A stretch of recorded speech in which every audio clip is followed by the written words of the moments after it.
Саламатсыздарбы, урматтуу кесиптештер жана окуучулар. Г.Мадаминов АЭМдин акыл эмгегинин маданияты китебинен номер 34 сабагыбызды баштайбыз. Бүгүнкү өтүлүүчү тема чет тилдерди өз алдынча оңой, тез үйрөнүү методикасы.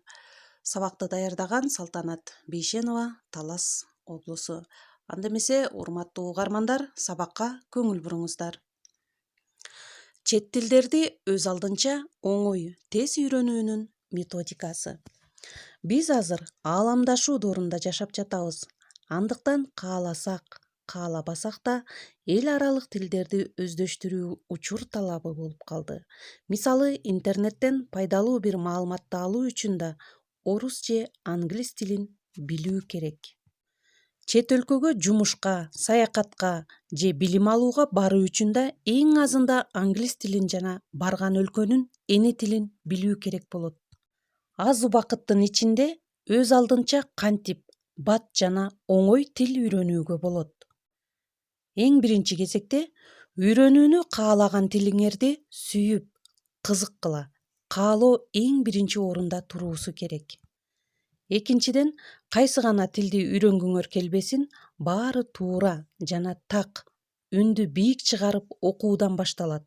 Ал үчүн бир нече тамгалардын чогуу турганда кандай окуулаары тууралуу эрежелерди билип алганыңар жакшы болот. Үчүнчүдөн, туура окууну үйрөнүп алган соң, ошол чет тилинде жазылган аңгеме, жомок, китеп сатып алып, күнүнө үнүңөрдү бийик чыгарып, 15-20 мүнөт китеп окугула.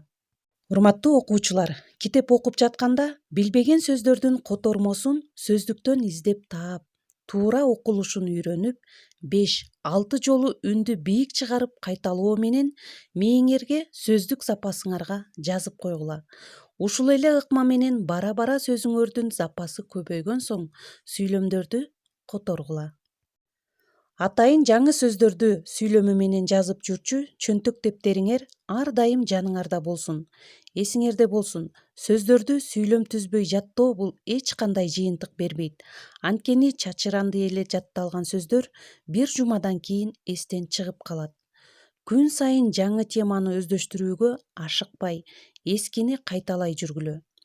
Америкалык окумуштуулардын изилдөөлөрүнө таянсак, мындай ыкма жаңы үйрөнгөн сөздөрдү жакшы эске тутууга жана түшүнүүгө жардам берет. Андан сырткары, үйрөнүп жаткан тилиңерде сүйлөгөн кино, мультфильмдерди күн сайын алгач субтитр менен, кийинчерээк котормо тексти жокта көрүп, түшүнүүгө аракет кылгыла. Ошол тилде радио угуп, ырларды жаттагыла жана ырдап жүрсөңөр дагы эрте, бат, тез үйрөнгөнгө болот. Ошондой эле канчалык көп тил билсеңер, ошончо жаңы адам болооруңарды билип жүргүлө. Силер үчүн дагы эң сонун кеңеш: тил үйрөнүүдө эч убакта грамматикадан баштабай, практикадан, сүйлөшүүдөн баштагыла. Ката кетирбей туруп, ал катаны сезбей, түшүнбөй туруп, тилди үйрөнүү мүмкүн эмес. Ал тилде туура сүйлөөгө мажбур эмессиңер. Андыктан ката кетирүүдөн коркпогула. Эң негизгиси, кайсы жерден, кандай ката кетиргениңерди эстеп калгыла. Аны кайталабаганга аракет кылгыла. Бүгүнкү сабагыбызды жыйынтыктап жатып, эң соңунда айтар маанилүү сунушубуз: 3 ай катуу аракет кылып, чет тилин үйрөнүп, андан соң 9 ай аракеттенгениңерди токтотуп койгондон көрө, күнүнө жарым саатыңарды тил үйрөнүүгө арнаганга көнүп калсаңар, бул ыкма эң эффективдүү болот. Болбосо ушунча жасалган аракет текке кетип, узак аралыкта мурда үйрөнгөн сөздөрдү, эрежелерди унутуп каласыңар. Демек, урматтуу окуучулар, жогорудагы айтылган методиканы дагы ар дайым эсиңерде сактап калгыла. Бул методиканы жазган Г.Мадаминова 5 тилде эркин сүйлөйт: англис тили, орус тили, түрк тили, өзбек тили, кытай тили. Силер дагы келечекте ар бир тилди өздөштүргөн мыкты инсан болгула. Көңүл бурганыңарга чоң рахмат. Кийинки сабактардан кездешкенче сак саламатта калгыла.